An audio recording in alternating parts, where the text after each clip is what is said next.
Mon frère a touché une prime de 66 000 € tandis que Jean recevait 3 200 €. Tu ne es qu'une main-d'œuvre familiale bon marché, a ricané mon père, le PDG. Quand ces serveurs ont planté, j'ai jeté mon badge et je suis parti. Quelques heures plus tard, il m'a supplié de revenir. Mon nouveau prix a détruit tout son empire. Mon frère, Julien, a touché une prime de 66 000 €. J'ai eu 3 200 €. Mon père, Romain, le PDG, m'a supplié de revenir le lendemain. Le tableau de bord principal virait au rouge vif. Les ventilateurs de refroidissement hurlaient comme des réacteurs d'avion au décollage dans l'espace confiné de la salle des serveurs. Nous perdions 45 000 € chaque minute. Mon jeune frère, Julien, le soi-disant vice-président de l'innovation, s'agrippait les cheveux, hyperventilant tandis que les journaux d'erreur défilaient en flou sur l'écran. « Damienne, aide-moi. Papa va nous tuer », a-t-il crié. Je l'ai regardé, puis j'ai pensé à ma prime de 3 200 € comparée à ses 66 000 €. J'ai simplement tendu la main, débranché mon casque et posé mon badge de sécurité sur le bureau. « Il va te tuer », ai-je dit. « Je ne travaille plus ici. Merci d'être là. Veuillez commenter pourquoi. Ainsi, je saurai que vous êtes prêt à m'écouter raconter toute l'histoire. » Je n'ai pas retourné la table. Je n'ai pas hurlé. Je n'ai pas lancé une chaise à travers la paroi vitrée de la salle des serveurs. Les gens pensent toujours que le point de rupture dans la vie d'une femme est bruyant et violent, mais ce n'est pas le cas. Mon point de rupture a été le moment le plus silencieux de toute ma vie. Il était exactement 2h14 du matin le vendredi après le « vendredi noir », le jour le plus critique des 48 heures de l'année pour Celerity Transport. La pièce était glaciale, maintenue à une constante de 17 degrés Celsius pour empêcher le matériel de fondre, mais l'air était épais, lourd de l'odeur d'ozone et de plastique brûlé. Le tableau de bord principal au mur, habituellement une mer apaisante d'indicateurs verts, clignotait d'un rouge écarlate aveuglant et furieux. Les ventilateurs de refroidissement à l'intérieur des bails de serveurs hurlaient. Il ressemblait littéralement à un avion de ligne commerciale qui prend son envol sur une piste, à seulement 1 mètre de moi. Mon jeune frère Julien s'effondrait. Julien avait 29 ans. Il portait un costume italien sur mesure qui coûtait probablement plus cher que ma première voiture. Même à 2 heures du matin, ses cheveux parfaitement coiffés étaient en désordre car il les tirait sans cesse avec ses mains tremblantes. Il fixait le moniteur principal où les journaux d'erreur défilaient si vite qu'il ressemblait à un flou de bruit blanc. Il hyperventilait, vraiment hyperventilait. Sa poitrine se soulevait et s'abaissait, et la sueur coulait littéralement du bout de son nez sur son clavier mécanique rétro-éclairé immaculé. « Damienne, Damienne, mec, je n'y arrive pas », a crié Julien, sa voix se brisant comme celle d'un adolescent terrifié. Ça n'accepte pas la dérogation. Le système me bloque. Je suis restée assise là, dans ma chemise en flanelle usée et mon jean. Je l'ai regardé paniquer. J'ai regardé les chiffres sur l'écran secondaire monter. Nous étions une entreprise de logistique gérant les routes de livraison de la côte pour 3 des plus grands géants de la vente au détail du pays. Ce petit compteur à l'écran estimait notre hémorragie financière en temps réel. Nous perdions environ 45 000 € chaque minute. Les camions étaient complètement bloqués aux portes de chargement en Normandie. Les robots de tri automatisés de notre hub d'Orléans s'étaient arrêtés net, laissant tomber des colis directement sur les tapis roulants. Le système de suivi en direct de 3 millions de colis s'était volatilisé. L'ensemble du réseau était tombé dans l'obscurité. Quelle est l'erreur ? 4049, Damienne, a plaidé Julien, faisant pivoter sa chaise en cuir pour me faire face. Ses yeux étaient grands, des disques blancs terrifiés. Pourquoi la sauvegarde ne démarre-t-elle pas ? C'est toi qui as construit ce truc. Fais quelque chose. J'ai regardé Julien. J'ai regardé la Rolex en or à son poignet. Puis j'ai baissé les yeux sur le bureau. Juste à côté de mon clavier se trouvait un courriel imprimé. Il était froissé sur les bords parce que je l'avais serré dans mon poing pendant les 12 dernières heures. C'était une note interne concernant la nouvelle initiative stratégique de rétention, un terme corporatif sophistiqué pour les primes. J'ai regardé le bout de papier, puis j'ai regardé mon frère. Je ne ressentais plus de colère. Je ne ressentais plus de tristesse. Je ne ressentais absolument rien.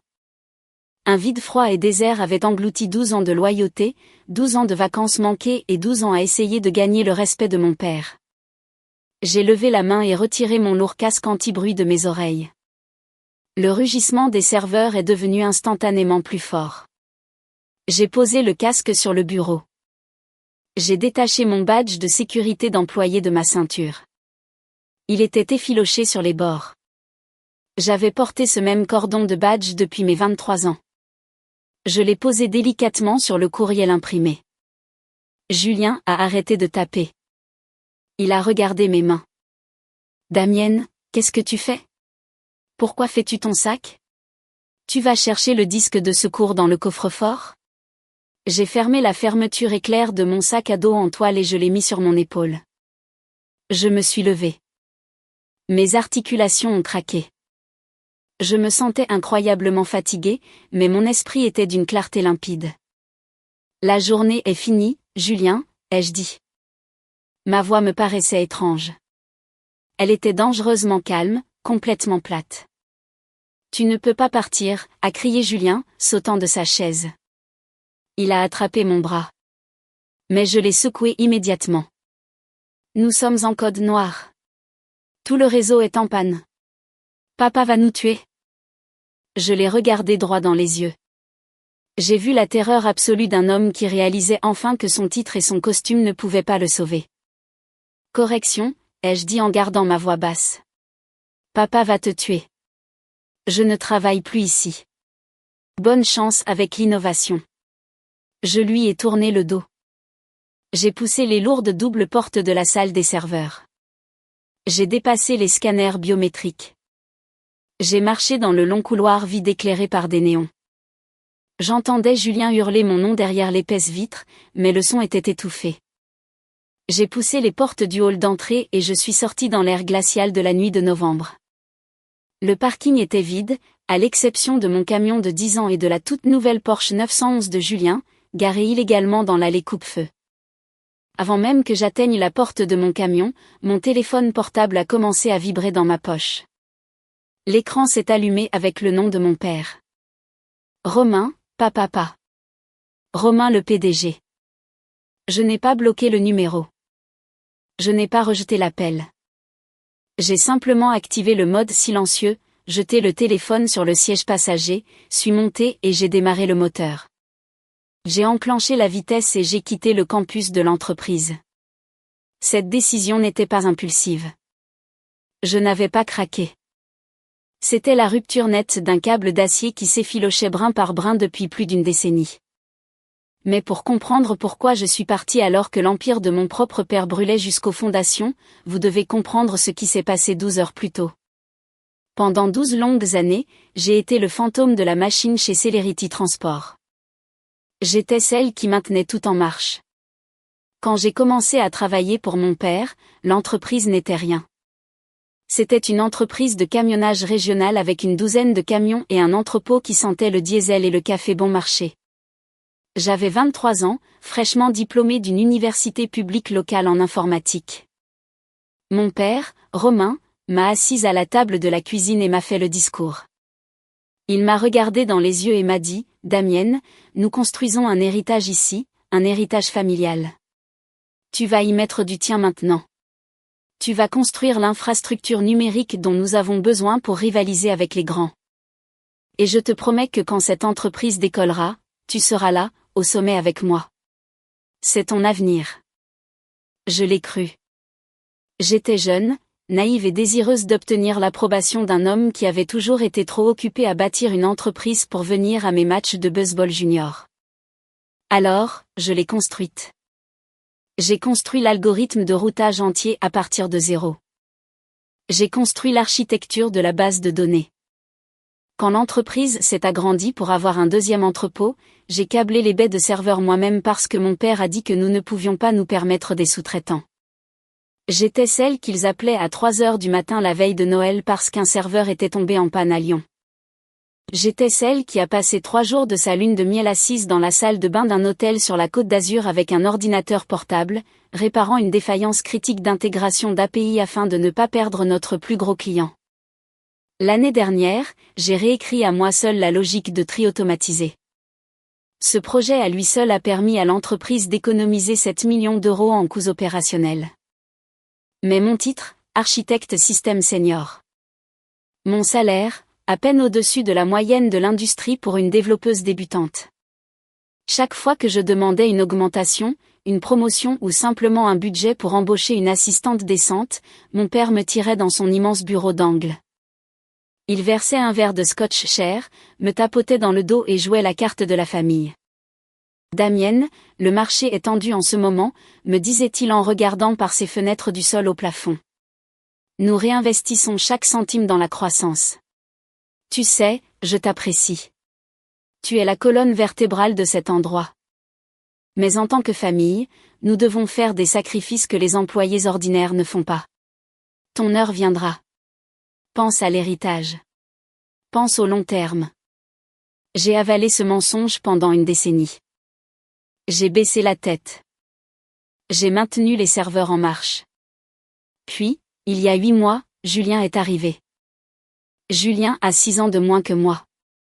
Pendant que je faisais des nuits blanches à patcher du code hérité, Julien était dans une université privée, faisant la fête pendant un diplôme de premier cycle entièrement financé par mes parents.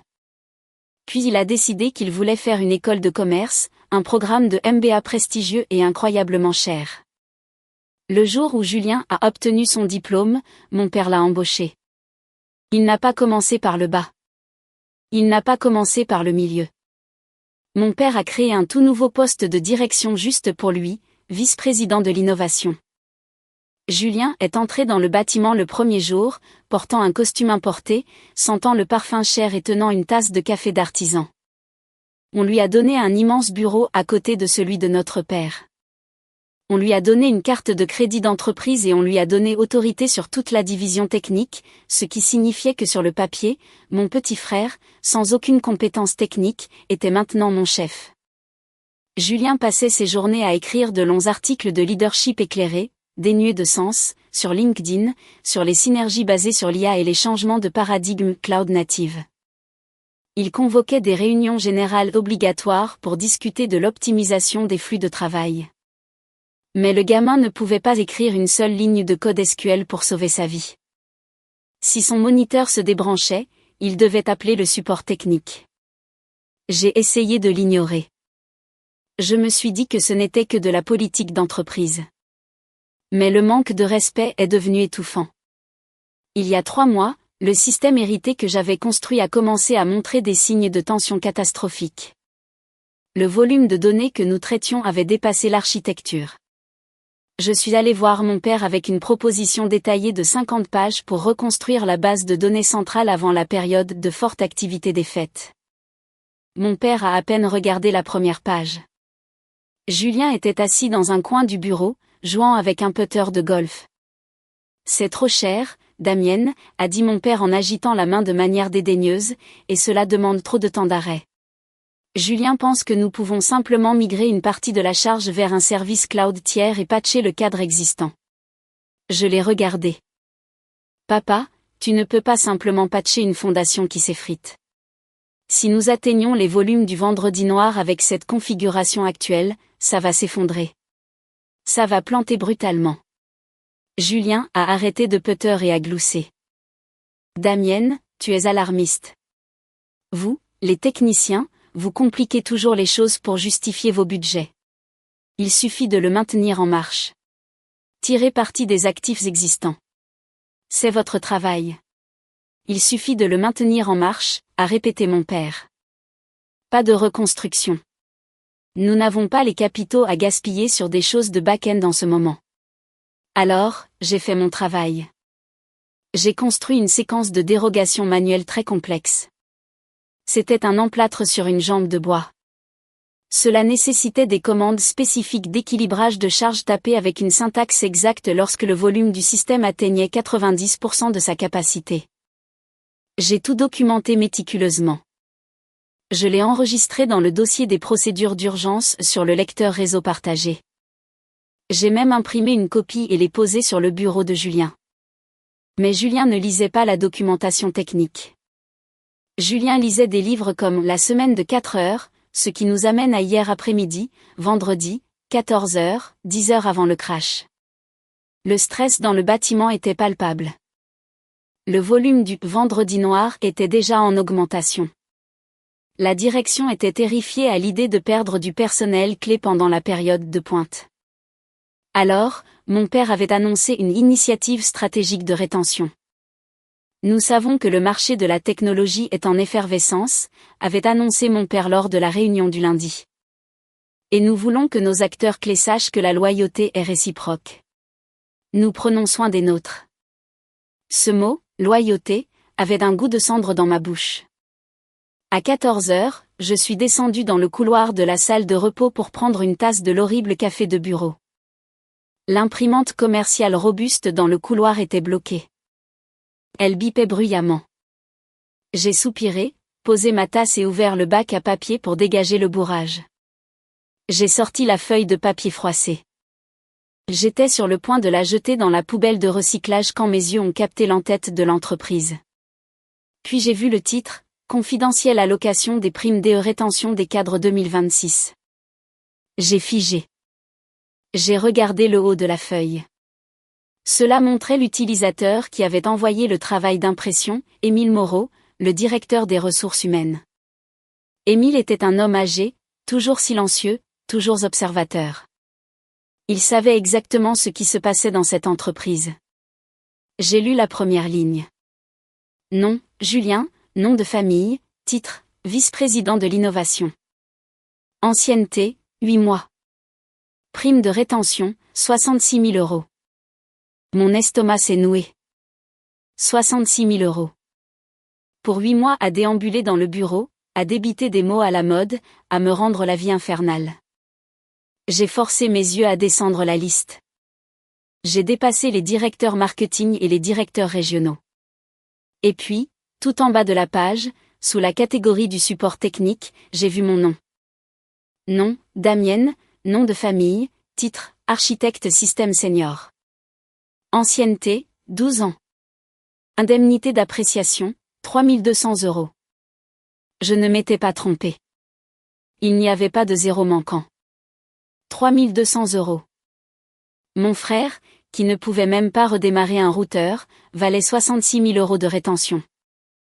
Moi, la personne qui avait construit toute l'infrastructure de l'entreprise et la maintenait en vie, je valais moins qu'une voiture d'occasion. Ils n'ont même pas appelé ça une prime pour moi. Ils ont appelé ça une indemnité. Je suis resté dans ce couloir pendant 5 minutes. L'imprimante continuait de biper. Des gens passaient devant moi. Je ne les entendais pas. À ce moment-là, tout est devenu parfaitement clair. Je n'étais pas une fille. Je n'étais pas une partenaire. Je n'étais pas une actrice clé. J'étais juste une main-d'œuvre bon marché. J'étais la mule de la famille. Et mon père était entièrement satisfait de me faire travailler à mort tout en nourrissant mon petit frère à la cuillère d'argent. Émile n'avait pas bloqué l'imprimante par accident. Il avait laissé ce papier-là exprès. Il savait que je passais devant tous les jours à 14 heures. C'était un avertissement silencieux, un signal d'alarme de la part du seul homme honnête de la direction de l'entreprise. J'ai plié le papier soigneusement. Je l'ai mis dans ma poche. Je suis retourné à mon bureau. Je n'ai pas dit un mot. Je me suis juste assise et j'ai attendu l'inévitable. Je savais que le système allait atteindre sa capacité vers 2 heures du matin. Je savais que Julien paniquerait. Et pour la première fois en 12 ans, j'ai décidé que je n'allais pas les sauver. Je suis rentré chez moi dans un silence total. Je n'ai pas allumé la radio. Le chauffage de mon vieux camion était en panne, mais je ne ressentais pas le froid. Je me sentais plus légère que je ne l'avais été depuis une décennie. Je suis arrivé dans mon allée à 3 heures du matin. Le quartier était silencieux. Je suis entré dans la cuisine, n'ai pas allumé les lumières principales et me suis versé un verre généreux de bourbon bon marché. Je suis sorti sur la terrasse arrière et je me suis assise dans le froid. J'ai sorti mon téléphone de ma poche et je l'ai posé sur la table de patio. Il s'éclairait comme un stroboscope. 14 appels manqués de Julien. 22 appels manqués de Romain. Message texte de Julien: Damienne, s'il te plaît, réponds. Les serveurs fument littéralement. Message texte de Romain: Damienne, réponds à ton téléphone maintenant. Ce n'est pas un jeu. Nous perdons 50 000 € par minute. Si tu ne reviens pas et ne répares pas ça, j'appelle l'avocat de l'entreprise. Tu es légalement responsable. J'ai pris une lente gorgée de bourbon. Ça a brûlé en descendant. Légalement responsable. C'était son jeu. Menacer sa fille d'un avocat. Je connaissais mon contrat de travail mieux que les RH. J'étais une employée sans contrainte de préavis. Je pouvais partir à tout moment pour n'importe quelle raison. Je n'avais pas planté de virus. Je n'avais pas supprimé de fichiers. Je n'avais pas saboté le moindre matériel. J'avais juste cessé d'empêcher l'inévitable. J'avais cessé de faire le travail de 5 personnes pour le prix d'une demi-personne. À 4 heures du matin, la porte coulissante en verre s'est ouverte. Ma femme, Sophie, est sortie sur le porche. Elle serrait son épaisse robe de chambre autour de sa taille, se frottant les yeux pour chasser le sommeil. Sophie est une sainte. C'est la femme qui s'est assise seule à table lors de nos anniversaires pendant que j'étais au téléphone avec des entreprises d'hébergement de serveurs. C'est la femme qui m'a vu vieillir de 10 ans en l'espace de 5. Elle a regardé la bouteille de bourbon. Elle a regardé mon téléphone, qui vibrait violemment contre la table en verre, affichant à nouveau le nom de mon père. Elle s'est approchée et a posé une main sur mon épaule. « Tu t'es enfin fait virer ?» a-t-elle demandé doucement. Je l'ai regardée. « Mieux, ai-je dit. J'ai démissionné. » Elle n'a pas halté. Elle n'a pas demandé comment nous allions payer le prêt immobilier ou comment nous allions nous permettre les courses. Elle s'est juste assise sur la chaise à côté de moi. J'ai plongé la main dans ma poche, j'ai sorti le bout de papier froissé et plié de l'imprimante, et je le lui ai tendu. Sophie l'a déplié à la faible lumière du porche. Elle a lu le nom de Julien. Elle a lu les 66 000 €. Puis elle a lu mon nom. Elle a lu les 3 200 €. Je l'ai vue serrer la mâchoire. Sophie avait toujours essayé de maintenir la paix. Elle m'encourageait toujours à aller au dîner de Thanksgiving en famille, à m'empêcher de parler quand mon père se vantait des réalisations imaginaires de Julien. Elle croyait en la famille. Elle a lu les messages textes frénétiques et menaçants de mon père sur l'écran du téléphone. Sophie a posé le papier avec soin. Elle a pris mon téléphone, l'a éteint complètement et l'a jeté sur la chaise vide. Elle m'a regardé droit dans les yeux, son expression plus dure que je ne l'avais jamais vue. « Laisse-le brûler », a-t-elle dit, puis elle s'est levée, m'a embrassé le front et est retournée se coucher. Le samedi matin, 8 heures après mon départ, la situation était passée d'un problème technique interne à une actualité nationale. Je me suis réveillée à 10 heures, j'ai fait une cafetière et j'ai allumé la télévision dans le salon. C'était sur une grande chaîne d'information financière. Le bandeau d'information en continu en bas de l'écran affichait « Défaillance majeure du réseau logistique paralyse les livraisons de détail de la côte avant le cyber lundi ». Le présentateur parlait de Celerity Transport. Il montrait des images de semi-remorques bloquées sur des kilomètres devant notre hub de Normandie. Le cours de l'action de nos 3 plus grands clients de détail avait baissé avant l'ouverture du marché. Celerity elle-même était une entreprise privée, mais les pénalités pour rupture de contrat allaient être astronomiques. Je buvais mon café, observant le chaos se dérouler quand mon téléphone portable personnel a sonné. J'avais éteint mon téléphone professionnel, mais c'était mon numéro privé. Seules quelques personnes l'avaient. J'ai regardé l'identifiant de l'appelant. C'était ma mère, Martine. J'ai hésité. Ma mère était la plus grande conciliatrice. Elle était la maîtresse de l'art de passer les problèmes sous silence. Je me suis préparée au chantage affectif et j'ai répondu à l'appel. Damienne ? Sa voix tremblait, lourde de larmes. Damienne, ma chérie, dis-moi s'il te plaît que tu es en route pour le bureau. Je suis à la maison, maman. Je bois mon café. Damienne, tu dois y retourner, a-t-elle crié. La panique dans sa voix était réelle. Ton père a des douleurs à la poitrine. Julien pleure dans son bureau. Le conseil d'administration convoque une réunion d'urgence. Tu es en train de détruire ta famille pour un stupide caprice.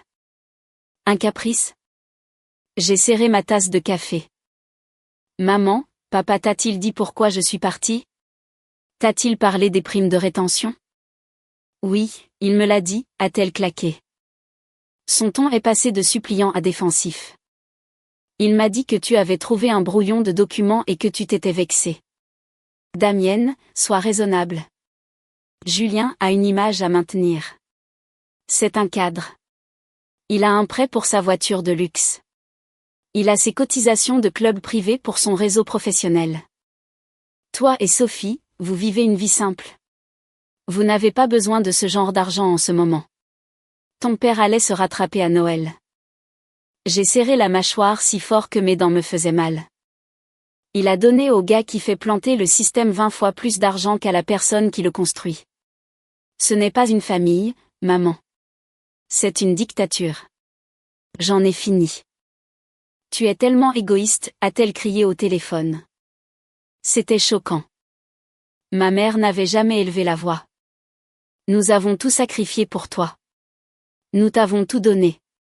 Sais-tu ce que nous avons dû faire pour que Julien obtienne ce poste de VP? Sais-tu ce que son MBA nous a coûté? Je sais que ça a coûté une fortune, ai-je dit froidement. Et je sais qu'il n'en a pas gagné le moindre centime. Tu ne sais rien, a-t-elle sangloté avec colère. Et puis les mots sont sortis de sa bouche. Les mots qu'elle ne pourrait jamais reprendre. Où penses-tu que nous avons trouvé l'argent pour ces études? Damienne, nous n'avions pas de liquidité. Ton père a dû vider l'ancien fonds d'études. Celui que nous avions mis en place pour toi et que nous n'avons jamais utilisé. Nous avons utilisé l'argent que nous t'avions promis pour ton apport de maison pour payer le diplôme de ton frère afin qu'il puisse avoir un avenir. Et c'est ainsi que tu nous rembourses? En détruisant sa carrière? Le silence dans ma cuisine était assourdissant. J'ai arrêté de respirer. L'air dans mes poumons s'est transformé en glace. Quand j'avais 18 ans, j'ai été acceptée dans un programme d'ingénierie prestigieux en dehors de ma région. Mes parents m'ont assise et m'ont dit que les temps étaient difficiles. Ils m'ont dit qu'ils ne pouvaient pas se le permettre. Ils m'ont supplié d'aller à l'université publique locale bon marché et de vivre à la maison pour économiser de l'argent. Ils m'ont promis, juré, que l'argent de mon fonds d'études serait épargné, avec des intérêts composés, et qu'ils me le donneraient quand je serais prête à acheter ma première maison avec Sophie. Quand Sophie et moi avons acheté notre modeste maison de 3 chambres il y a 5 ans, j'ai demandé l'argent à mon père. Il m'a dit qu'il était bloqué dans les actions de l'entreprise. Il m'a dit qu'il ne pouvait pas le liquider sans nuire à l'entreprise. Alors Sophie et moi avons contracté un énorme prêt immobilier à un taux d'intérêt terrible et avons mangé des nouilles instantanées pendant 2 ans. Ils ne l'avaient pas bloqué en action. Ils ont donné mon argent, l'argent pour lequel j'avais sacrifié mon école de rêve, à Julien pour qu'il puisse acheter un diplôme inutile pour s'attribuer mon travail et obtenir une prime de 66 000 €. Damienne, tu es là, a exigé ma mère. J'ai siroté mon café. Il avait un goût de terre amère. Dites à Romain d'engager un bon avocat, maman, ai-je dit doucement. Parce que je ne reviens pas. J'ai raccroché. J'ai bloqué son numéro. J'ai bloqué le numéro de mon père. J'ai bloqué le numéro de Julien. Le pont n'était pas seulement brûlé. Je l'avais piégé avec des explosifs et l'avais réduit en poussière. Le dimanche matin, 48 heures après ma sortie de la salle des serveurs, l'hémorragie financière de l'entreprise était catastrophique. J'ai passé le samedi après-midi dans le jardin à couper du bois. Le travail physique était la seule chose qui m'empêchait de sombrer dans un endroit sombre après l'appel de ma mère. Chaque coup de hache était une frappe contre les mensonges que j'avais nourris toute ma vie d'adulte. Quand je suis rentrée à l'intérieur, je suis allée dans mon petit bureau à domicile, j'ai démarré mon ordinateur personnel et je me suis connectée à LinkedIn. Mon profil était malheureusement obsolète. Il indiquait juste architecte système senior chez Celerity Transport. J'ai cliqué sur le bouton modifier. J'ai mis à jour mes compétences.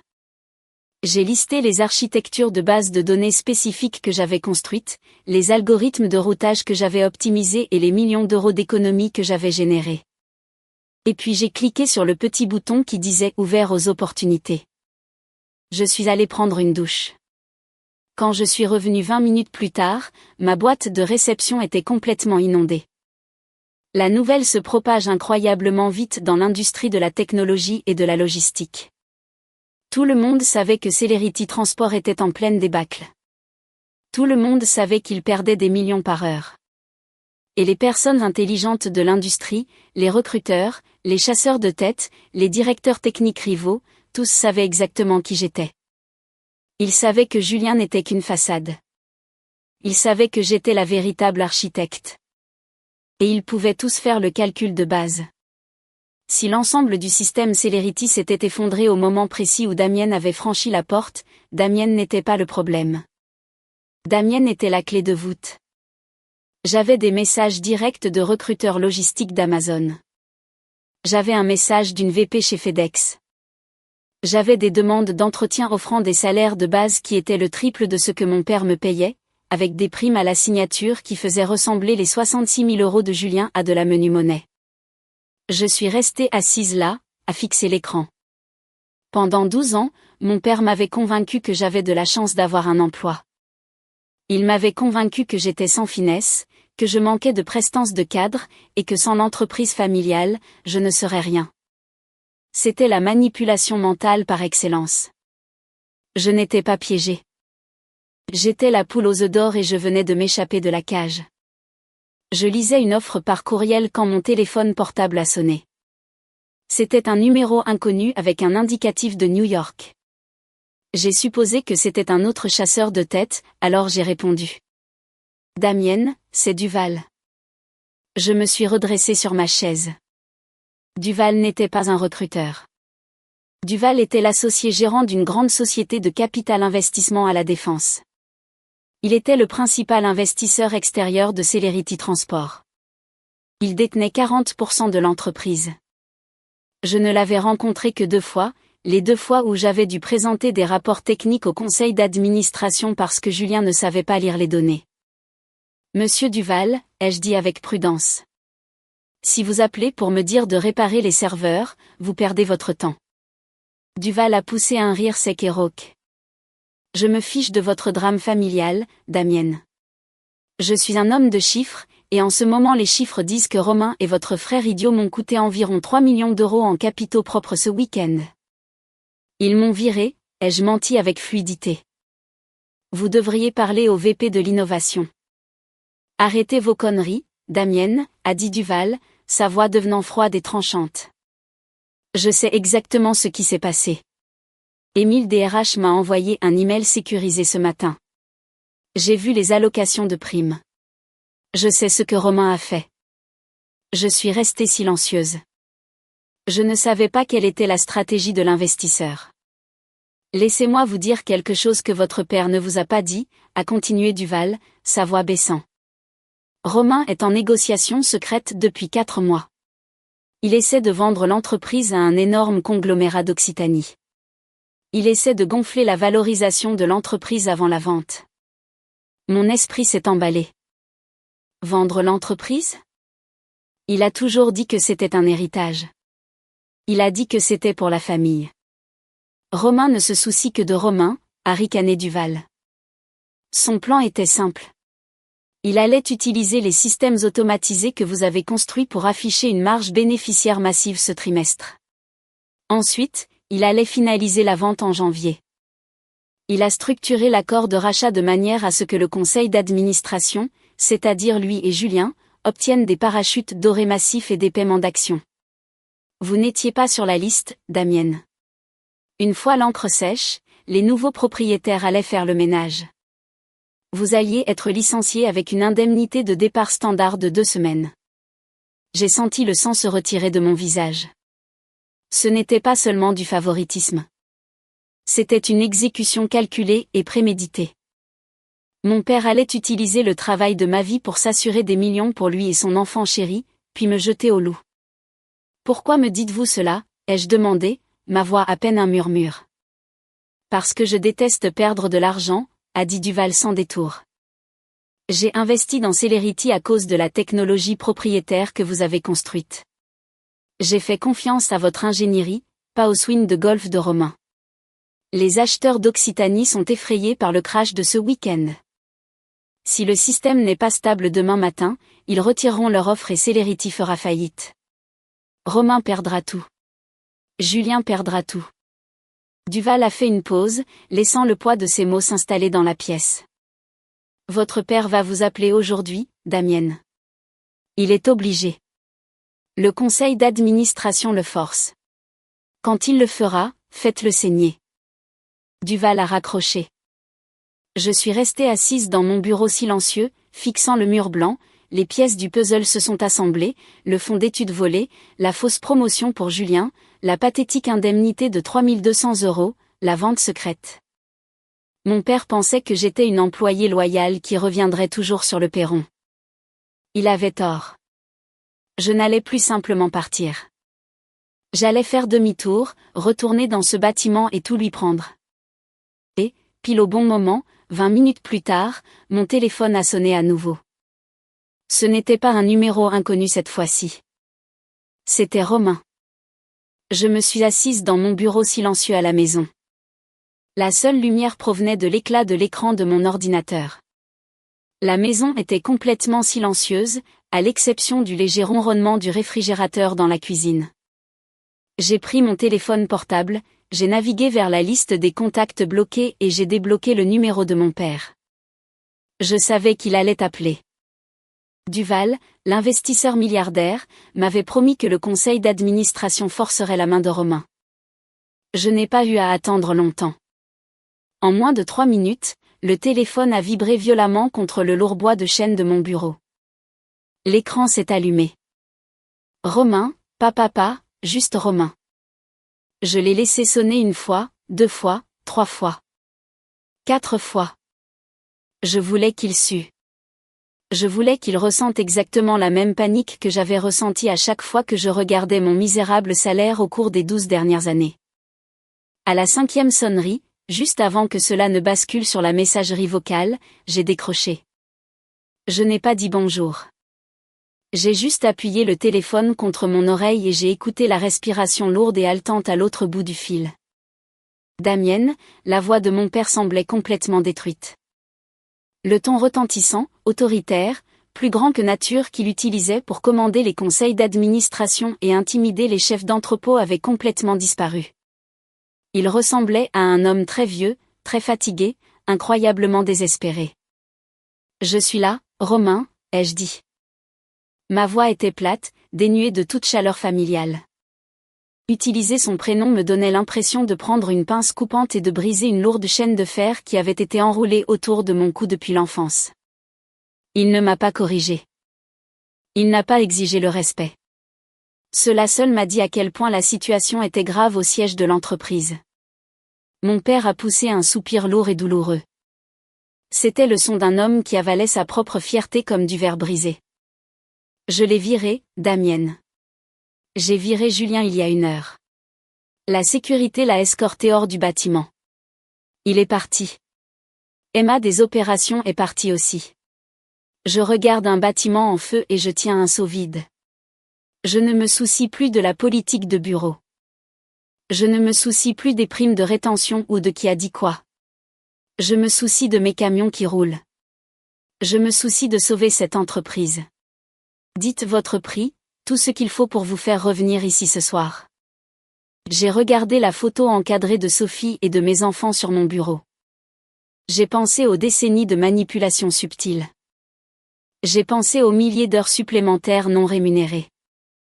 J'ai pensé à mon fonds d'études volé, l'argent que mes parents avaient drainé pour acheter à Julien un MBA inutile juste pour qu'il puisse faire semblant d'être mon chef. Et j'ai pensé à Duval, l'investisseur impitoyable, qui attendait dans l'ombre de couper les vivres au rachat secret de la retraite de mon père. Je ne veux plus être une employée, ai-je déclaré clairement, mes mots traversant l'air comme un couteau. Je ne veux pas de salaire. Je ne veux pas d'un nouveau titre fantaisiste. Je ne veux pas d'un bureau d'angle. Et je ne veux certainement pas faire partie de votre précieux héritage familial. Tout le monde a un prix, Damienne, a insisté mon père. Un petit indice désespéré de son ancienne arrogance est revenu dans son ton. Chaque personne a un chiffre. Dites-moi simplement quel est le vôtre. Nous pourrons rédiger un nouveau contrat de travail demain matin. Vous n'écoutez pas, Romain, ai-je dit, mon ton baissant d'une octave. Je ne serai pas sur votre liste de paie. Si je fais ça, je viens en tant que consultante externe. Statut d'entrepreneuse indépendante. Je ne relève absolument de personne. Je n'ai aucune dépendance opérationnelle via accent grave face de votre équipe de direction interne.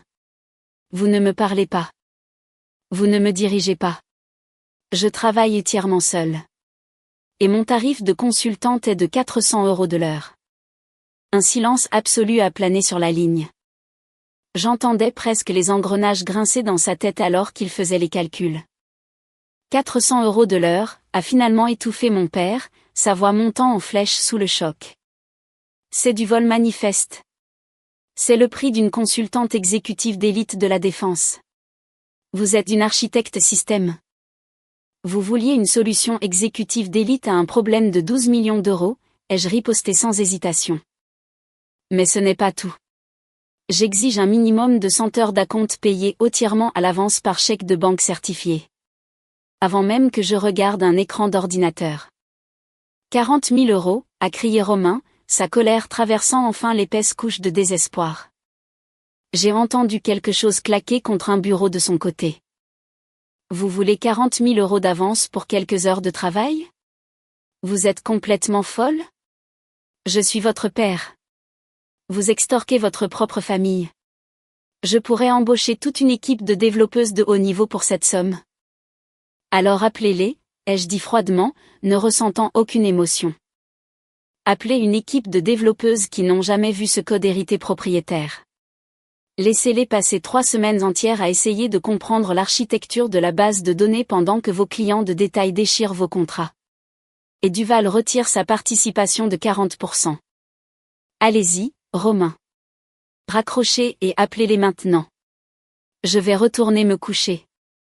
J'ai éloigné le téléphone de mon oreille, mon pouce planant au-dessus du bouton rouge fin d'appel. Attendez, a-t-il hurlé, sa voix se brisant bruyamment. Attendez, ne raccrochez pas. Bien. Que Dieu me vienne en aide. Bien. 40 000. Je demanderai au service comptable d'urgence de couper le chèque certifié immédiatement. À quelle vitesse pouvez-vous arriver ici? Je serai là dans exactement 30 minutes, ai-je dit en me levant de ma chaise. Ayez ce chèque posé sur le bureau du hall d'entrée.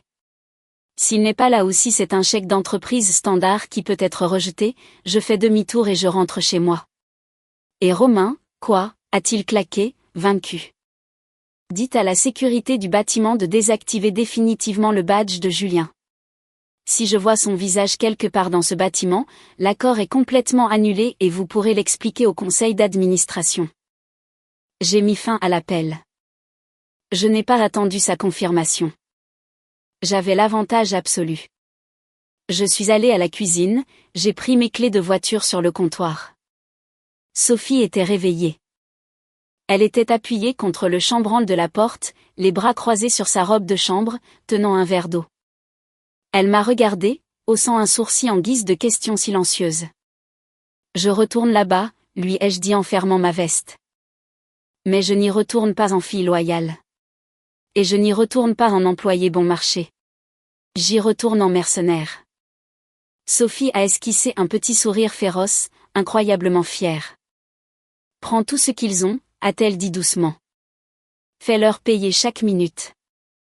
Le trajet de retour vers le campus de Celerity Transport fut entièrement différent du trajet de retour à la maison 24 heures plus tôt. Les routes étaient désertes. Une pluie de novembre glaciale et misérable avait commencé à tomber, rendant l'asphalte glissant et reflétant la lueur orange des lampadaires. Je ne m'enfuyais plus. Je retournais directement dans la gueule du loup. Mais cette fois, c'était moi qui tenais l'arme chargée. Je me suis garé sur l'immense parking de l'entreprise. La première chose que j'ai remarquée, c'est que la Porsche 911 brillante et agressivement bruyante de Julien avait disparu de l'allée coupe-feu. Le parking était presque vide, à l'exception de quelques dizaines de voitures éparses appartenant à l'équipe de direction principale et aux travailleuses informatiques de nuit qui étaient prises au piège de ce cauchemar éveillé. J'ai garé mon camion de 10 ans sur la place de parking désignée pour le PDG, juste devant les portes. J'ai coupé le moteur, je suis descendu sous la pluie glaciale et j'ai marché vers les portes coulissantes en verre du hall principal. Le gardien de sécurité de nuit, un homme corpulent nommé Marc, qui passait habituellement ses quarts à regarder du sport sur son téléphone, se tenait rigidement au garde-à-vous derrière le comptoir en granit. Il m'a regardé avec des yeux écarquillés, complètement terrifié. La nouvelle s'était clairement répandue dans le bâtiment sur qui était parti et qui était supplié de revenir. Marc n'a pas dit un mot. Il a juste dégluti difficilement et a glissé une épaisse enveloppe d'entreprise blanche scellée sur le granit lisse. Je l'ai prise et je l'ai déchirée. À l'intérieur se trouvait un chèque de banque certifié, officiellement émis par la réserve financière d'urgence de l'entreprise. Il était à l'ordre de Damienne pour la somme exacte de 40 000 €. J'ai fixé les chiffres pendant quelques secondes. C'était plus d'argent que ce que mon père m'avait payé en une année entière lorsque j'avais commencé à construire son empire. J'ai soigneusement plié le papier épais, je l'ai glissé dans la poche avant de mon jean et j'ai tapé mon vieux badge de sécurité effiloché contre le scanner biométrique. Le voyant est devenu vert avec un léger bip. L'atmosphère à l'intérieur du bâtiment était physiquement suffocante. C'était comme entrer dans un immense tombeau. La climatisation peinait à suivre la chaleur corporelle des employés paniqués. Ça sentait la pizza au pepperoni rassis, le café brûlé et la peur brute, non filtrée. J'ai traversé les salles de conférence aux parois vitrées. Les stores étaient pour la plupart tirés, mais je pouvais voir des chefs de projet seniors la tête posée sur les tables, dans une défaite totale. Je voyais de jeunes cadres faire les 100 pas dans les couloirs, hurlant frénétiquement dans leur téléphone portable, essayant désespérément de calmer des clientes en colère. L'entreprise se vidait de son sang, et aucune d'entre elles ne savait comment appliquer un garrot. Alors que j'approchais du couloir informatique principal, un jeune chef de projet que je reconnaissais à peine s'est interposé. Il avait l'air frénétique, sa cravate desserrée et ses cheveux en bataille. « Et, vous » a-t-il aboyé, pointant un doigt vers moi. « Êtes-vous la personne de la technologie ? Où étiez-vous ? Nous avons besoin de quelqu'un dans la salle des serveurs tout de suite. Toute la table de routage est corrompue. » J'ai arrêté de marcher. J'ai baissé les yeux sur son doigt pointé, puis sur son visage épuisé. « Écartez-vous de mon chemin » ai-je dit, ma voix complètement dénuée d'émotion. Avant que je ne décide de faire demi-tour et de vous laisser expliquer à Romain pourquoi l'entreprise vient de faire faillite. Le jeune manager a cligné des yeux, réalisant qu'il venait de crier sur la seule bouée de sauvetage au milieu d'un ouragan. Il a immédiatement reculé, se pressant contre le mur, son visage devenant pâle. J'ai poussé les lourdes doubles portes coupe-feu de la salle des serveurs principales. Le bruit m'a frappé comme un mur physique. Les ventilateurs de refroidissement hurlaient toujours, luttant une bataille perdue contre la chaleur générée par les processus système en boucle paniquée. Le tableau de bord principal sur le mur lointain était un bloc solide et terrifiant de rouge cramoisi clignotant. Au centre de la pièce se tenait Nathan. Nathan était un jeune administrateur système de 24 ans. C'était un bon gamin, intelligent, mais incroyablement inexpérimenté. Il avait l'air sur le point de pleurer. Il tapait frénétiquement sur un terminal, essayant de déchiffrer les journaux d'erreurs en cascade. Quand il a entendu les portes se fermer, il s'est retourné. Quand il m'a vu, ses épaules se sont instantanément relâchées et il a poussé un soupir qui ressemblait à un sanglot. « Damienne » a chuchoté Nathan, « Oh mon Dieu, Damienne, j'ai essayé. » J'ai vraiment essayé, mais Julien a forcé un redémarrage brutal pendant le cycle d'écriture principal. Il a verrouillé la base de données, puis il a essayé d'annuler le verrouillage avec un script de force brute. Cela a corrompu l'index maître. Je sais, Nathan, ai-je dit doucement en m'approchant de lui. Ce n'est pas ta faute. Tu as fait tout ce que tu pouvais. Ils vont me virer, a-t-il dit en se frottant les yeux. Non, ils ne le feront pas, ai-je répondu en posant une main sur son épaule. Parce que c'est moi qui commande maintenant. Déconnecte-toi du terminal, va à la salle de repos, prends une tasse de café horrible et essaie de dormir un peu sur le canapé. Je m'en occupe. Nathan n'a pas discuté. Il s'est déconnecté, a attrapé sa veste et a pratiquement couru hors de la pièce, impatient d'échapper à la zone de guerre. Je me suis dirigé vers l'ancien bureau de Julien. Il était complètement vidé. Le diplôme de MBA encadré, les stylos coûteux, le sous-main en cuir. Tout avait disparu.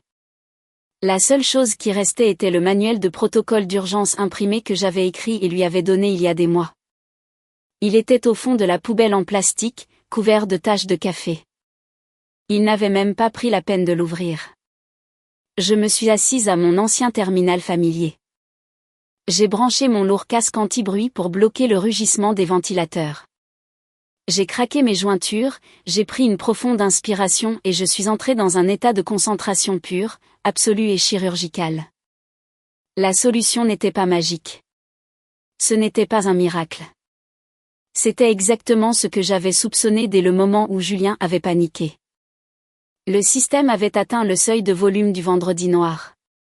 Au lieu d'exécuter les commandes spécifiques d'équilibrage de charge manuelle que j'avais documentées, Julien avait complètement perdu ses nerfs. Il avait essayé de forcer un redémarrage brutal du système pendant un cycle de réécriture actif massif. Il avait essentiellement claqué le frein d'urgence sur un train de marchandises lourdement chargé roulant à pleine vitesse. La base de données avait fait exactement ce que je l'avais programmé à faire dans ce scénario. Elle avait initié un verrouillage catastrophique pour protéger les données clientes principales d'être écrasées. N'importe quel administrateur système compétent avec quelques années d'expérience pratique aurait pu repérer le protocole de verrouillage en 10 minutes. Mais Romain avait licencié les administrateurs compétents pour embaucher des innovateurs bon marché, débitant des mots à la mode, qui ne savaient que faire de jolies présentations PowerPoint. J'ai commencé à taper. Mes doigts volaient sur le clavier. J'ai contourné les secteurs primaires verrouillés. J'ai navigué profondément dans le serveur de sauvegarde secondaire, un filet de sécurité dont Julien ignorait même l'existence car il n'avait jamais pris la peine de lire les cartes d'architecture. J'ai isolé manuellement les fichiers d'index corrompus et j'ai commencé le processus minutieux de reconstruction des tables de routage régionales ligne par ligne. Je n'ai pas fait de pause. Je n'ai pas bu d'eau. Je n'ai pas vérifié mon téléphone. Je prenais le contrôle de mon propre code, le retirant des mains des ignorants qui l'avaient maltraité. Cela m'a pris exactement 6h12. À 1h45 du matin, j'ai exécuté le script de diagnostic final et complet. Je me suis adossé à ma chaise et j'ai observé le tableau de bord principal massif sur le mur. Les indicateurs rouges aveuglants ont clignoté. Ils sont devenus d'un jaune prudent, puis un par un, ils sont passés à un vert solide, apaisant et stable.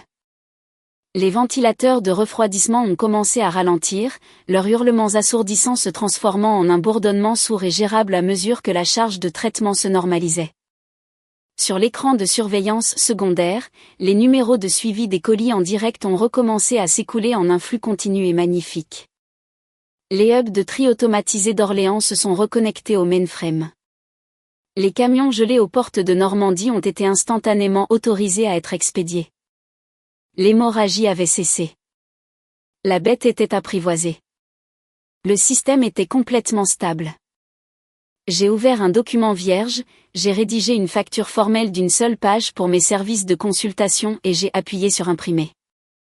Je l'ai marqué comme « payé en intégralité ». J'ai pris mon sac à dos en toile, je l'ai mis sur mon épaule et je suis sorti de la salle des serveurs. L'air dans le couloir semblait déjà plus léger. Le mot circulait que le tableau de bord était passé au vert. J'ai dépassé les chefs de projet en liesse et je me suis dirigé directement le long du couloir exécutif moquetté vers le bureau d'angle de mon père. La lourde porte en chêne était grande ouverte. Romain était assis derrière son immense bureau en acajou. Il avait l'air 15 ans plus vieux que le vendredi après-midi. Sa coûteuse cravate en soie était complètement dénouée, pendue lâchement autour de son cou. Sa chemise sur mesure était profondément froissée. Un verre de scotch à moitié vide était posé dangereusement près de son clavier. Il regardait fixement une pile imposante de documents de responsabilité légale. Je suis entré directement, mes bottes lourdes sur le parquet, et j'ai laissé tomber la facture imprimée au centre de son bureau. Il a légèrement sursauté, surpris par le bruit, et m'a levé les yeux, des yeux profondément injectés de sang. « C'est fait ?» a-t-il demandé, sa voix rauque et éraillée par des heures de cris lors de conférences téléphoniques. « Le système est stable », ai-je dit, en gardant ma posture parfaitement droite, le regardant de haut. Le retard de données est en cours de traitement sans aucune perte de paquet. Les hubs bougent. J'ai également pris la liberté de mettre en place une tâche cron automatisée pour gérer l'équilibrage de charges dynamiques pendant les heures de pointe. Vous n'aurez plus besoin de dérogation manuelle. Même un homme de 29 ans avec un faux titre de cadre devrait pouvoir le maintenir en marche maintenant sans incendier le bâtiment. Romain a baissé les yeux sur la facture papier. Il a poussé un long soupir épuisé, a levé la main et s'est frotté agressivement les tempes. « Damienne, écoute-moi », a-t-il dit, essayant de retrouver le fantôme de son ancienne autorité paternelle. Il a reculé sa chaise, s'est levé lentement et a contourné le bureau pour me faire face.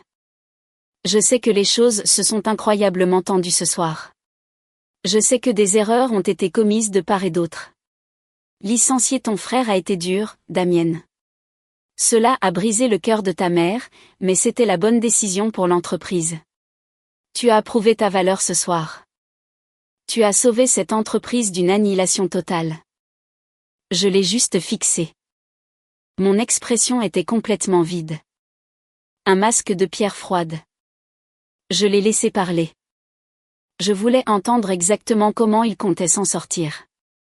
Nous restructurons complètement l'équipe de direction exécutive avec effet immédiat, a continué Romain, faisant un pas de plus, adoptant son meilleur ton de vendeur persuasif. Je veux t'offrir le poste de directrice technique, tous les avantages de cadre, un bureau d'angle à 7 étages, un salaire de base de 200 000 € par an, plus des primes de performance. Nous avons besoin de quelqu'un qui sait réellement ce qu'il fait pour nous guider vers l'avenir.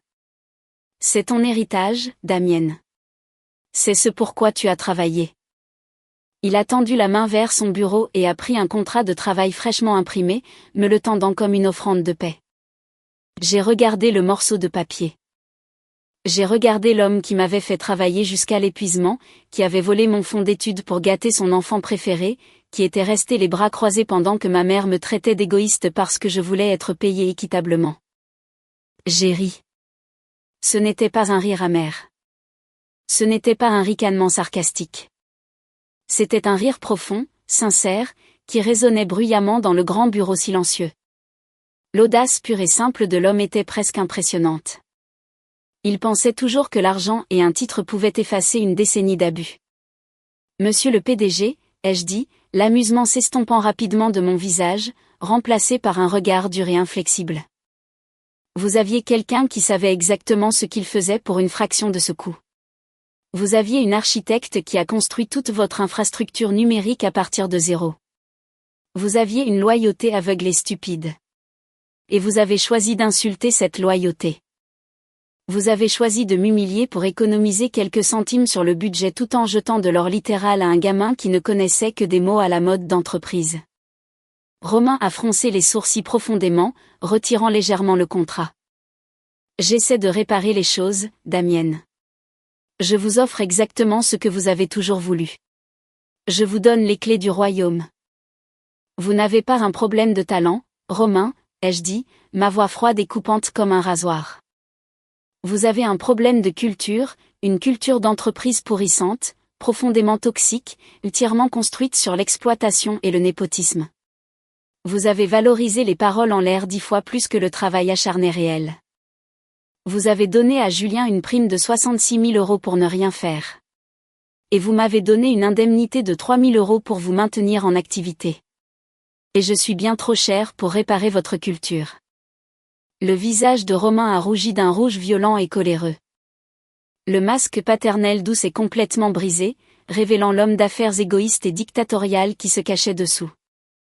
Espèce de gamine arrogante et ingrate, a-t-il craché, pointant un doigt tremblant directement sur ma poitrine. Tu arrives ici, tu extorques ton propre père pour 40 000 €, et ensuite tu me jettes une offre de DT à la figure. Après tout ce que j'ai fait pour toi, après tout ce que cette famille a fourni, cette entreprise est ton héritage. Tout ce que j'ai construit, chaque goutte de sueur, était pour la famille. Tu tournes le dos à ton propre sang pour un stupide chèque de prime. Tu détruis ton propre avenir. J'ai senti un sourire froid et dur tirer les coins de ma bouche. C'était ça. C'était le moment exact que Duval, l'investisseur milliardaire, m'avait servi sur un plateau d'argent. Il était temps de dégoupiller la grenade. Héritage, ai-je demandé doucement, penchant la tête. Est-ce ainsi que nous appelons l'accord de rachat d'Occitanie, Romain ? Romain s'est figé. Il s'est complètement figé comme si quelqu'un lui avait injecté de l'eau glacée directement dans les veines. Son doigt étendu est tombé lentement à ses côtés. La couleur rouge colère s'est retirée de son visage si vite qu'il avait l'air d'un cadavre. Sa bouche s'est ouverte, mais aucun son n'est sorti. Ses yeux ont balayé la pièce frénétiquement. Oui, Romain, je sais, ai-je dit, faisant un pas délibéré vers lui, le forçant à reculer jusqu'à ce que ses cuisses heurtent son propre bureau en acajou. Je sais tout des négociations secrètes. Je sais tout de votre plan brillant pour gonfler artificiellement la valorisation de l'entreprise en utilisant les systèmes automatisés que j'ai construits juste pour obtenir un meilleur prix de vente. Je sais tout des parachutes dorés massifs que vous avez structurés spécifiquement pour vous et Julien. Et je sais que je n'étais pas sur cette liste. Je sais que j'allais me retrouver avec une boîte en carton et une indemnité de départ standard de 2 semaines une fois l'encre sèche et les nouveaux propriétaires aient fait le ménage. Qui, a bégayé Romain, sa voix à peine un murmure terrifié. Il avait l'air physiquement malade. Qui vous a dit ça ? Cette information était strictement confidentielle. Seul le conseil d'administration le savait. Duval me l'a dit, ai-je dit, lâchant la dernière bombe dévastatrice. Duval m'a appelé personnellement hier après-midi. Il sait tout des acheteurs d'Occitanie.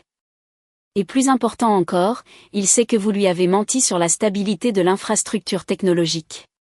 Il sait que votre enfant chéri Julien a complètement détruit le réseau. En fait, Duval m'a dit qu'il initiait le processus légal pour retirer l'intégralité de sa participation de 40% d'ici la fin de la semaine. Romain a saisi le lourd bord de son bureau des 2 mains juste pour ne pas tomber. Ses jambes ont littéralement flanché. Il s'est affaissé lourdement dans sa coûteuse chaise en cuir. Il avait l'air incroyablement petit. Il avait l'air vaincu. Il avait l'air complètement et absolument détruit. Vous avez construit cette entreprise sur mon dos, Romain, ai-je dit, me penchant sur son bureau, posant mes mains sur le bois pour le regarder droit dans ses yeux terrifiés. Vous avez volé le fonds d'études que vous m'aviez promis juste pour acheter à Julien un faux diplôme afin qu'il puisse faire semblant d'être mon chef. Vous m'avez traité comme une paysanne dans votre propre royaume, et vous alliez me vendre à un conglomérat d'Occitanie pour un gros chèque de retraite. J'ai tapoté mes jointures 2 fois sur le bois massif de son bureau. Le son a claqué comme un coup de feu dans la pièce silencieuse. Il n'y a pas d'héritage. Il n'y a pas d'héritage familial. Il n'y a que vous, assis dans un bâtiment en feu, attendant que les investisseurs prennent l'argent qu'il vous reste. J'ai réparé vos serveurs ce soir pour que vous ne fassiez pas face à des accusations de négligence criminelle et de rupture de contrat de la part de vos clients. C'est la dernière chose que je ferai jamais pour vous. Romain n'a pas parlé. Il ne pouvait pas. Il a juste regardé fixement le sol, sa respiration superficielle et rapide. Il avait perdu son entreprise, son employée la plus précieuse, sa fille et sa fierté, tout cela en l'espace de 48 heures. Je me suis retournée, j'ai attrapé mon sac à dos et j'ai marché vers la porte. Damienne, a-t-il chuchoté faiblement dans mon dos. Je ne me suis pas arrêtée. Je suis sortie de son bureau, j'ai descendu le couloir vivement éclairé et je l'ai laissé entièrement seul dans les ruines de sa propre fabrication. C'est le moment qui change tout. Le moment où j'ai enfin repris le contrôle de ma vie. Merci beaucoup pour votre patience et d'être resté avec moi jusqu'à maintenant. Vous avez été incroyable. Veuillez aimer cette vidéo et commenter un chiffre 1 ci-dessous pour me faire savoir que vous êtes arrivé jusqu'ici. Non seulement cela aide plus de gens à trouver cette histoire, mais cela me fait aussi savoir que mes expériences signifient vraiment quelque chose pour quelqu'un. Votre soutien est ma plus grande motivation pour continuer à partager le reste de ce voyage. Je suis entré dans l'immense hall principal de verre et d'acier alors que le soleil commençait à se lever. Le ciel à l'extérieur des portes de l'entreprise prenait une belle teinte vive de violet automnal et d'orange éclatant. J'avais le chèque certifié de 40 000 € en sécurité dans ma poche. Mes muscles me faisaient mal. Mes yeux brûlaient à force de fixer les moniteurs, mais mon âme se sentait incroyablement légère. J'avais ma liberté. Alors que j'approchais de la sortie principale, les portes coulissantes automatiques en vue, j'ai vu 2 silhouettes assises sur les canapés en cuir coûteux de la zone d'attente des visiteurs. C'était ma mère, Martine, et mon frère, Julien. Julien avait l'air absolument misérable. Il portait toujours le même costume italien sur mesure de vendredi soir, mais il était ruiné. La veste était froissée, sa cravate avait disparu et il semblait n'avoir pas dormi depuis une semaine.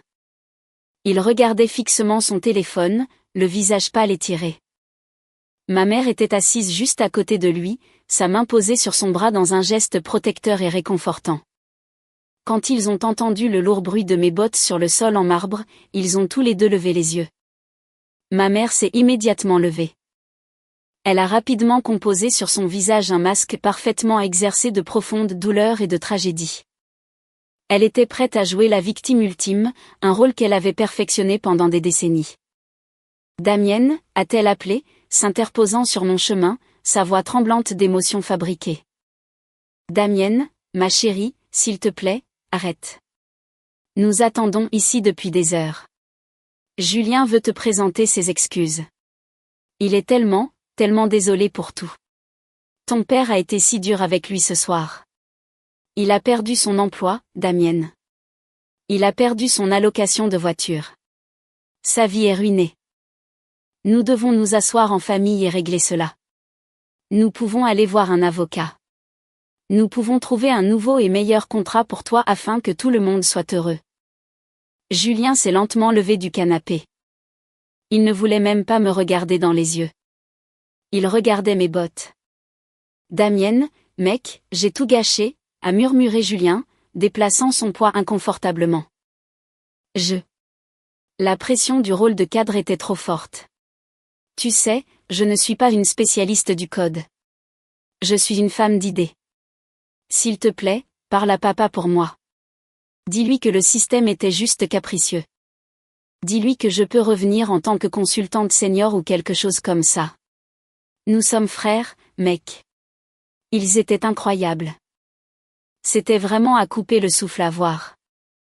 Même maintenant, après que tout le système se soit effondré, après l'extorsion, après que la vérité sur le rachat d'Occitanie ait été mise à nu, il pensait toujours pouvoir me manipuler. Il pensait toujours que les liens familiaux étaient un compte bancaire sans fin, sans fond, où ils pouvaient retirer le pardon chaque fois qu'ils en avaient besoin. C'était comme regarder 2 étrangers traverser un divorce difficile. Se battant désespérément pour la garde d'une vie que j'avais déjà complètement abandonnée. Je n'ai pas ralenti mon pas. Je ne me suis pas arrêté pour discuter. Je n'ai pas crié et je ne les ai pas maudits. Je les ai traversés du regard. Je les ai traités exactement de la manière dont ils m'avaient traité pendant 12 longues années. Comme s'ils étaient complètement invisibles. Comme s'ils n'avaient aucune importance. « Damienne, ne t'éloigne pas de ta mère » a-t-elle hurlé alors que je la dépassais complètement. J'ai poussé les lourdes portes en verre. L'air frais et froid du matin m'a frappé le visage, portant l'odeur de la pluie et de l'asphalte mouillé. Je suis allé vers mon vieux camion fiable. Je suis monté dans la cabine, j'ai démarré le moteur et j'ai quitté le campus de Celerity Transport pour la toute dernière fois. Je n'ai pas regardé dans le rétroviseur. J'ai juste regardé le lever du soleil sur l'autoroute. Les 2 mois suivants furent sans aucun doute les meilleurs mois de toute ma vie d'adulte. Je n'ai pas immédiatement postulé à un autre emploi technologique en entreprise. Je ne voulais plus regarder une autre baille de serveur, lire une autre ligne de code ou gérer un autre manager paniqué pendant très longtemps. J'ai pris le chèque de 40 000 € que j'avais extorqué à mon père, je l'ai déposé, j'en ai mis la moitié directement sur les comptes d'épargne-études de mes enfants et j'ai utilisé l'autre moitié pour me déconnecter complètement du monde de l'entreprise. La toute première chose que j'ai faite fut d'acheter une pleine cargaison de bois de cèdre de première qualité. J'ai passé les 3 semaines suivantes dans mon jardin, à construire une cabane dans les arbres massifs et complexes pour mes 2 jeunes enfants. J'ai passé mes journées couvertes de sueur, à marteler des clous, à mesurer des angles et à respirer l'odeur nette et propre du pain frais. J'ai éteint mon ordinateur. J'ai supprimé LinkedIn de mon téléphone. Je n'ai lu aucune nouvelle de l'industrie. Je me suis contentée d'exister dans le monde physique. J'étais présente pour le dîner avec Sophie chaque soir. J'ai aidé mes enfants avec leurs devoirs de mathématiques au lieu de déboguer des algorithmes de tri. Fin octobre, une fois la cabane dans les arbres terminée, Sophie et moi avons laissé les enfants chez ses parents et avons fait un voyage de 2 semaines en Italie. C'était la lune de miel que nous n'avions jamais vraiment eue. Nous avons marché à travers d'anciennes ruines en ruine à Rome. Nous avons bu un vin rouge incroyable et lourd sur de petites terrasses ensoleillées surplombant la mer Méditerranée. Nous avons mangé des pâtes faites à la main jusqu'à ne plus pouvoir bouger. Et pendant 14 jours consécutifs, nous avons fait un pacte. Nous n'avons pas prononcé les mots serveur, latence, prime de rétention ou famille. Nous avons complètement purgé le poison de l'entreprise de nos systèmes. Les profondes blessures émotionnelles de la trahison de ma famille se sont lentement transformées en cicatrices, et finalement les cicatrices ont cessé de faire mal. Quand nous sommes rentrés en France en novembre, mon esprit était à nouveau aiguisé. Le lourd brouillard de l'épuisement professionnel avait complètement disparu. J'ai réalisé quelque chose d'important. J'aimais toujours le travail. J'aimais résoudre des énigmes numériques complexes. Je détestais simplement les gens pour qui j'avais travaillé. J'ai rempli les documents légaux nécessaires pour créer ma propre entreprise de conseil technologique indépendante. J'ai construit un site web simple et épuré détaillant mon expertise en infrastructure logistique. J'ai enfin mis à jour mon profil LinkedIn pour refléter mon nouveau statut de propriétaire d'entreprise. Je n'ai pas eu à dépenser un seul euro en marketing ou en publicité. Ma réputation dans l'industrie avait déjà fait tout le travail difficile pour moi.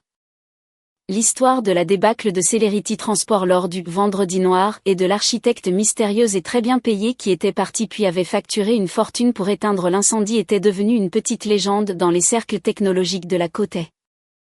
Les gens savaient que j'étais celle qui avait survécu à un empire en chute libre. J'ai obtenu mon premier client majeur exactement 3 jours après avoir officiellement lancé l'entreprise. Mon tout premier client était le plus grand concurrent direct de Celerity Transport. Leur directeur technique m'a appelé personnellement sur mon téléphone portable. Ils avaient entendu les rumeurs. Ils voulaient un audit complet et impitoyable de leur propre infrastructure de transport. Ils voulaient s'assurer absolument qu'ils n'avaient pas les mêmes vulnérabilités cachées et les mêmes failles de codérité qui avaient causé le désastre du Vendredi Noir de mon père. Je leur ai envoyé mon contrat de consultante standard. J'ai fixé mon tarif à 250 € de l'heure. C'était une juste valeur marchande premium pour une architecte système senior travaillant en tant qu'entrepreneuse indépendante. Ils n'ont pas essayé de négocier. Ils ne m'ont pas offert d'indemnité. Ils ont signé le contrat et ont payé l'acompte sans sourciller. Alors que je m'intégrais dans les nouveaux cercles de l'industrie, développant mon entreprise et sécurisant davantage de clients, les nouvelles concernant mon ancienne entreprise familiale me parvenaient lentement. Le karma fut rapide, absolu et complètement impitoyable. Duval, l'investisseur milliardaire, avait tenu parole. Le lundi suivant la réparation des serveurs, il a officiellement initié le processus légal pour retirer l'intégralité de sa participation de 40% au capital. L'instabilité financière soudaine, combinée à la perte de leur principal architecte technologique, a terrifié les acheteurs d'Occitanie. Ils ont réalisé que la valorisation de l'entreprise reposait sur un château de cartes. Ils ont immédiatement retiré leur offre de rachat et se sont retirés. Sans l'injection massive de liquidités de la vente et face à de lourdes pénalités financières dues au retard de livraison du Vendredi Noir, Celerity Transport est entré dans une spirale mortelle rapide. Romain a désespérément tenté d'embaucher une nouvelle équipe de développeuses coûteuses pour me remplacer. Mais personne ne voulait toucher aux codérités non documentées et très complexes sans un paiement massif. Le système que j'avais soigneusement rafistolé a commencé à se dégrader rapidement sans mon entretien quotidien constant. Exactement 6 mois après que j'ai quitté cette salle des serveurs, Celerity Transport a officiellement déposé le bilan pour une procédure de redressement judiciaire. Ils ont été rachetés pour une bouchée de pain par un fonds d'investissement privé impitoyable connu pour démanteler les entreprises en difficulté. Les nouveaux propriétaires sont arrivés et ont immédiatement licencié mon père. Ils ont dissous l'ensemble du conseil d'administration. Ils ont vendu les flottes de camions, fermé le hub d'Orléans et liquidé tous les actifs physiques. Le code hérité que j'ai passé 12 ans à construire est finalement mort, remplacé par une solution logicielle standard bon marché qui était incroyablement lente, pleine de bugs et universellement détestée par tous ceux qui devaient l'utiliser. Romain a perdu son titre de PDG, son salaire énorme et son parachute doré. Il a été contraint de vendre sa maison de luxe et ses voitures pour couvrir les dettes personnelles qu'il avait contractées contre l'entreprise. Julien, complètement inemployable dans le secteur de la haute technologie avec son faux MBA et sa terrible réputation dans l'industrie, a dû retourner vivre chez nos parents. Il travaille actuellement comme chef d'équipe de niveau intermédiaire dans un magasin d'électronique de détail. L'enfant chéri était finalement définitivement remis à sa place. Ils ont perdu leur faux empire et j'ai gagné toute ma vie. Je m'assois parfois dans mon bureau à domicile tard dans la nuit, écoutant le léger bourdonnement de mon ordinateur et pensant à ce vendredi noir. Je me souviens des lumières rouges aveuglantes clignotant sur le tableau de bord de la salle des serveurs.